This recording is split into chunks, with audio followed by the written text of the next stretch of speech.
je vous retrouve avec une nouvelle vidéo pour Shoe & Flower. Alors aujourd'hui, je vous présente le roi souris. Alors, on est toujours sur les boules de Noël. C'est dans la continuité de la petite danseuse que vous m'avez vu travailler. Donc, vous allez avoir à l'inverse la petite danseuse qui va se faire progressivement au fur et à mesure de cette vidéo. Mais ici, on est concentré vraiment sur le roi souris.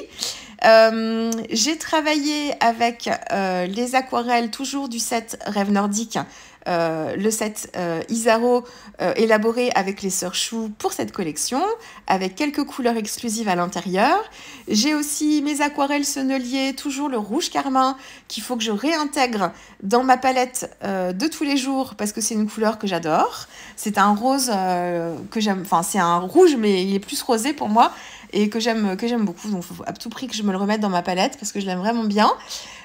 Et donc, je vais travailler mon roi souris dans le même combo couleur qui m'a servi à faire la toute première boule. Donc, mon combo couleur, c'est ce rose. J'ai aussi ce qui m'a servi à faire toutes les fleurs et les feuillages en fait sur cette boule-là. Donc, j'ai des tonalités de vert bleuté, donc avec le vert Norman. Et puis, j'ai toujours ce rose et le rose Beverly. Voilà, donc on est vraiment le bleu aussi clair perlescent et le grit paint mélangé avec l'indigo aussi pour me créer mon sol. Donc ça, c'est le combo couleur en fait qui va être le fil rouge en fait sur les 4 boules de Noël que je vais faire.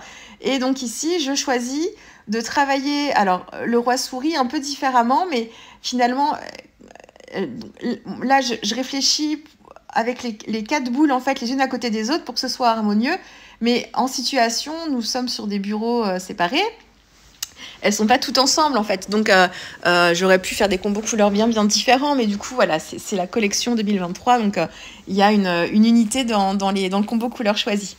Donc le roi souris, pour le petit gris que j'ai utilisé pour la tête, j'ai dû prendre le gris froid sennelier, mais vous pouvez utiliser votre grit paint très dilué par exemple. Pour le pantalon, c'est le rouge carmin que j'ai utilisé dans un premier temps.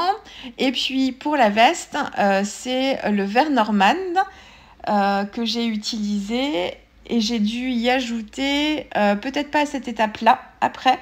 À la deuxième couche, j'ai pris le vert Norman et j'ai utilisé un petit peu du vert clair perlescent, qui est une couleur que j'adore, qui est assez flash en fait quand on la voit dans le godet, mais qui mélangée à d'autres couleurs en fait donne un petit peu de peps, et puis il y a des super jolis nacres à l'intérieur. Donc ça c'est pour la veste. Les motifs sont pas très très grands, donc attention à la taille de votre pinceau. Attention à la taille de votre pinceau si vous voulez travailler dans la précision. Attention à la taille de votre pinceau tout court, parce que ça va vraiment vous aider dans le matériel. C'est pas tant les marques de pinceau, les catégories de pinceaux que vous utilisez.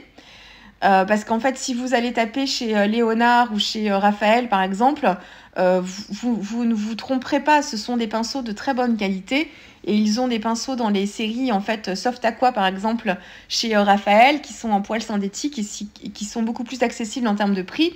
Et vous ne vous tromperez pas sur la qualité du pinceau. Donc, à la limite, peu importe quelle marque vous allez prendre et quelle gamme, moi je vous conseille de choisir vraiment plusieurs tailles de pinceaux, surtout pour les mises en couleur en fait. Vous avez les pinceaux à la vie pour travailler les fonds, travailler dans le flou. Vous avez des pinceaux en fait ronds qui sont que vous pouvez prendre en taille 8 par exemple pour travailler les fonds, mais avec des pinceaux qui vont un peu moins se gorger d'eau pour être peut-être un petit peu plus précis si vous le souhaitez. Et puis ensuite, pour les mises en couleur, il vous faut des pinceaux un peu plus petits, dont des tailles 4, voire des tailles 2, voire des tailles 0, suivant les marques. Hein. Ce n'est pas les mêmes numéros suivant les marques, hein, ça dépend vraiment. Mais par rapport à la gamme, et en fait, pour travailler en fait vos motifs, et pour la gestion de l'eau, encore une fois, je le redis, c'est le plus compliqué à l'aquarelle, et la base de tout, c'est la gestion de l'eau. Et si vous n'avez pas le pinceau adapté, en fait, vous allez un peu plus galérer avec cette gestion de l'eau, si votre pinceau est trop gros par rapport à la taille de votre motif. Si vous avez l'habitude, vous pouvez vous en sortir avec un pinceau qui sera un peu trop gros parce que vous allez savoir comment retirer l'excédent d'eau, à quel moment vous allez avoir trop d'eau dans les poils du pinceau. Enfin, vous allez gérer ça plus facilement. Mais si vous débutez, d'autant plus si vous débutez, mais même si vous ne débutez pas, ça peut prendre du temps hein, de gérer ça. Je vous conseille vraiment de vous équiper, en fait. Là encore, pas dans les pinceaux qui coûtent une fortune. Hein, c'est pas ça. Hein, je vous le redis, hein, si vous allez taper dans façon de parler, si vous prenez dans la gamme des pinceaux de chez Raphaël, ils sont très très bien. Donc vous n'aurez pas du tout aucun souci. Et choisissez des pinceaux vraiment avec des tailles différentes, ça vous aidera. Voilà. Mais il y a pas de, c'est pas indispensable non plus. Mais pour nous qui faisons beaucoup de mise en couleur, suivant la taille des motifs, ça peut nous aider quand même d'avoir des pinceaux adaptés en termes de taille. Donc j'ai fait plusieurs couches ici. Je me suis pas attardée sur les ombres et les lumières. Juste le pantalon, j'ai fait un petit peu plus foncé en fait sous la veste. Et puis ensuite, je suis venue étirer encore une fois la couleur pour que ce soit un petit peu plus clair. Les bottes, c'est le noir perlescent, comment il s'appelle? Le gris perlescent de la palette Rêve Nordique d'Isaro que j'ai dû prendre. J'ai peut-être fait une petite base au Grit Paint avant ou avec mon noir charbon, ça m'agace, je sais plus son nom, je vais le retrouver. Ça fait plusieurs fois que je le recherche, je l'ai pas encore en tête. Donc ça c'est pour les bottes. Ensuite, qu'est-ce que j'ai fait d'autre? C'est pas la banderole, mais son écharpe en fait posée en diagonale. Je cherche toujours mes mots. Je tourne la vidéo juste après la précédente. Hein, je ne suis pas mieux réveillée. Comment il s'appelle? Mon gris, c'est le gris ardoise. Voilà, c'est ça. Le gris ardoise de Schmick. Qui est un noir en fait quand on en fait plusieurs couches, mais dès qu'on met de l'eau dedans, du coup il devient gris, c'est normal. Donc ça c'est pour les bottes et j'ai dû mettre le noir perlescent par-dessus. Plutôt dilué encore, je veux pas quelque chose de trop opaque. L'écharpe sur le roi souris, c'est mon gris chaud sennelier que j'ai utilisé, très très très dilué. Vous pouvez travailler avec un bitume par exemple plutôt dilué ou un marron que vous aurez dilué pour avoir une couleur similaire. Hein. Donc voilà pour le roi souris. Et puis les endroits où je voulais mettre en doré comme la couronne, j'ai fait une base d'orchinacridone et ensuite j'ai utilisé une aquarelle pailletée de chez Sparks. Donc voilà pour le roi souris. Et alors, la construction de la boule ici, exactement la même chose que pour la précédente. Donc je vous le redis, j'essaie d'être plus claire que la fois précédente. Quand vous déboîtez votre boule, vous avez en fait une partie qui aura un diamètre, si vous la posez sur votre papier, qui aura un diamètre plus petit que l'autre. Et bien c'est cette partie de la boule qu'il faut prendre en référence pour en fait en faire votre gabarit. Parce que c'est ce qui viendra s'insérer en fait dans la partie la plus large. Ensuite, j'ai travaillé dans le même esprit que la précédente aussi, avec une arche de feuillage et de fleurs. Donc là, on est sur le tampon. Quelle planche peut-être justement la planche avec le balai casse-noisette. J'ai un doute sur cette planche-là. C'est beaucoup plus fin. Et là, elle est naturellement arrondie en fait. Donc je viens la travailler de façon à ce qu'elle épouse bien l'arrondi de mon cercle ici. Donc on n'a pas, sur cette version en fait, c'est moins chargé sur le haut. Mais parce que le roi souris aussi, avec sa couronne, il est un petit, c'est pas qu'il est plus grand, mais il prend, je sais pas, moi il me prenait un plus de place. Et du coup, après, comme j'ai travaillé les deux boules en même temps, et j'ai détouré mes personnages, hein, vous avez vu, ils sont pas travaillés directement sur mon fond de page. J'ai testé le roi souris sur le fond que j'ai utilisé pour la jeune fille finalement, et j'ai testé la jeune fille sur ce fond là, et en fait je trouvais que c'était plus harmonieux de mettre le roi souris ici et de mettre la jeune fille sur l'autre. Donc voilà, mais autrement on est sur les mêmes techniques encore pour le fond, hein, vous voyez. Je suis dans un bleu glacé en fait, donc c'est le bleu clair perlescent que j'ai utilisé pour mon fond, donc sur toute la surface de ma boule pour être plus à l'aise. Je viens travailler avec mon bleu clair peu dilué sur le haut et je viens étirer la couleur en descendant vers le bas de la boule pour arriver à avoir presque le blanc de mon papier pour avoir un joli dégradé. Et puis ensuite, sur une base sèche, je viens travailler, donc je retourne ma boule et je viens travailler en fait le bas qui se retrouve en haut du coup comme je l'ai retourné, et c'est le même mélange, c'est le gris ardoise mélangé avec l'indigo de Schmick pour me créer mon propre gris de paint. Pourquoi je me crée mon propre gris de paint? Parce que ça me fait plaisir, et puis j'aime bien, ça me permet de tester aussi, puis d'adapter le côté bleuté en fait, le gris de paint suivant vos marques. Celui de Sennelier par exemple, il sera plus gris que bleu, celui de Winsor & Newton, il est plus bleu que gris. Ça dépend de la quantité de pigments utilisés en fait dans les godets d'aquarelle. Donc là, j'aime bien en fait me créer mes propres couleurs comme ça. L'indigo de Schmick, en fait, il est monopigmentaire et le gris ardoise, Schmick toujours, est monopigmentaire. C'est pour ça que je les ai choisis. Donc du coup, je fais mon petit mélange de mon côté et puis j'essaye d'adapter, puis je me crée des petites nuances comme ça. C'est pas du tout indispensable.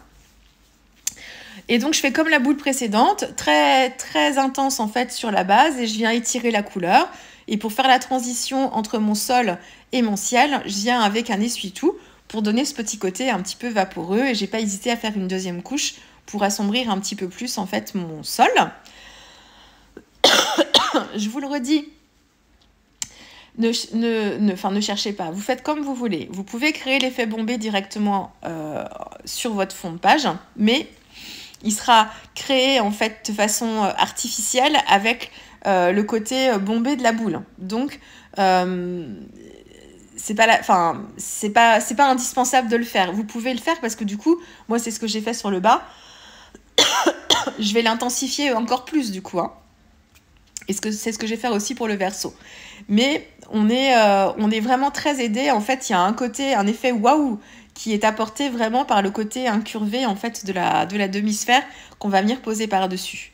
Pour travailler le feuillage et les fleurs, même combo que pour la boule précédente, toujours le rouge carmin, le rose Beverly un petit peu pour donner ce petit coup d'éclat.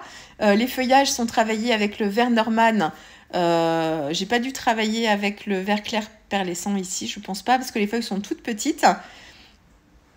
Et pour travailler les fleurs, on est sur les mêmes techniques. Donc là, en fait, je fais une base plutôt claire au début. Et puis ensuite, je reviens avec un pinceau super fin, avec une couleur d'aquarelle que je vais désaturer un petit peu pour l'assombrir. Et je vais venir travailler chaque liseré en fait sous chaque pétale. Et ça va donner en fait un effet d'ombre. Je cherche pas forcément à flouter ce trait puisqu'on est sur des motifs tout petits. Et le simple fait de faire un liseré très fin, il faut qu'il soit plutôt fin. S'il est plus épais, du coup, on perd un petit peu cet effet-là. Et bien, ça va venir créer des ombres. Et en fait, quand on regardera la fleur vue d'ensemble, on aura en fait des effets de volume qui vont se créer comme ça. Donc vous voyez, c'est tout petit. On n'est pas beaucoup. Enfin, il n'y a pas beaucoup de fleurs, de motifs du tampon qui sont imprimés. Mais du coup, ça me permet d'avoir quelque chose d'un petit peu plus léger ici. De toute façon, sur le haut de mes boules, vous avez vu sur la petite jeune fille, j'ai mis un nœud en fait en mousseline qui vient ajouter un petit peu de volume en fait à cet endroit-là aussi, qui vient remplir un peu cet espace-là sur le haut. Alors, pour le verso de la boule, j'ai pas fait comme pour la première. J'ai pas fait comme pour la première. Je me crée un deuxième fond. Donc ici en fait c'est le verso en fait d'une boule que j'avais commencé à faire, mais le fond me plaisait pas dans les couleurs, et puis j'avais fait un sol sans le côté vaporeux, et je trouvais ça trop net, trop marqué, trop dur pour ce que je voulais. Donc du coup je l'ai quand même détouré, et je me suis servi du verso pour créer mon fond. C'est bien suffisant. Donc là, je fais une boule en fait bleu-vert. Donc je prends un peu ce qui me reste dans ma palette d'aquarelle qui m'a servi à faire mes feuilles. Et je viens travailler en fait un aplat de couleurs comme ça. Je cherche à faire des effets, donc il y a des côtés des endroits qui sont que j'ai repris mon vert Norman avec un petit peu de bleu dedans, soit le bleu indigo, soit le bleu outre-mer, je sais plus lequel des deux, pour me créer des petits effets, des petites ombres comme ça. J'essaye de pas la faire trop foncée non plus parce que je veux tamponner Merry Christmas au milieu et je veux avec une encre noire, donc je veux que le tamponnage se voit bien. Donc ça c'est voilà, une couche comme ça. Et puis ensuite je suis revenue avec mes Distress. Donc je suis avec les Distress Ink ici. Alors forcément j'ai pas la couleur de Distress adaptée à mon fond aquarellé. Donc je fais un mix en fait de Distress. Donc j'ai utilisé une Distress verte je crois. La Moine je sais plus, Mido, je sais plus comment elle s'appelle. Donc c'est un vert prairie, hein. Et je suis venue avec mon black suit et j'ai essayé de trouver, de voir ce que ça pouvait donner tout ça pour assombrir ce vert là et me créer un effet de bombé. Donc j'ai collé en fait les deux cercles l'un derrière l'autre. Pour que ce soit bien droit, parce qu'en fait, pour que mon Merry Christmas soit droit, pour que je puisse voir exactement que je puisse adapter, bien la position de ma sphère. Quand on travaille en fait sur un format carré ou rectangulaire et qu'on colle en fait une autre feuille de l'autre côté, en fait, on a les lignes qui nous aident. On sera forcément droit derrière en fait. Alors que là, avec la sphère, du coup, on peut se décaler.